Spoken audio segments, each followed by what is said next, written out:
socioeconòmiques que hem viscut en els darrers anys. Des d'aquesta perspectiva, i per estricte i mínim respecte a aquest poble, és que exigim una mínima unça de responsabilitat. Esperar no té cap sentit. Ni volem ni en sabem. Fa només 2 mesos, que milers i milers de persones van desobeir el Tribunal Constitucional.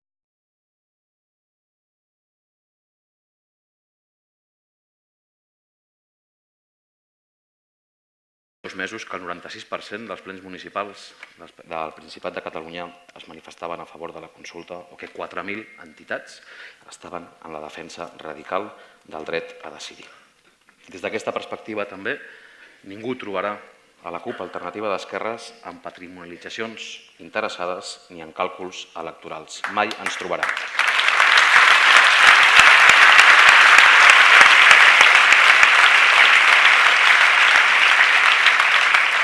Aquest procés no és de ningú, perquè simplement és de totes i tots. I cal seguir posant fil a l'agulla.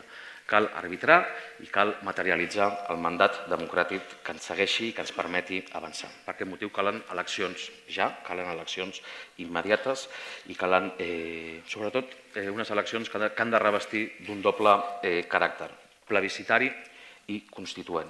Plebiscitari per seguir avançant cap a la independència, per obtenir el mandat democràtic clar, perquè som conscients que hi ha una majoria social que avui ja està per la independència, però que és una majoria que només s'arbitrarà des de la pluralitat. En el camí cap a la independència, la pluralitat i la riquesa de la nostra societat no hi cap en cap llista única.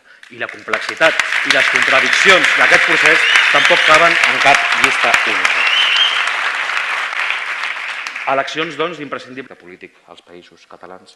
A nosaltres ningú ens farà triar entre qüestió nacional i qüestió social, perquè és el mateix. I perquè una és l'altra. I perquè no hi ha alliberament social sense alliberament nacional. I no hi ha alliberament nacional sense alliberament social. I perquè nosaltres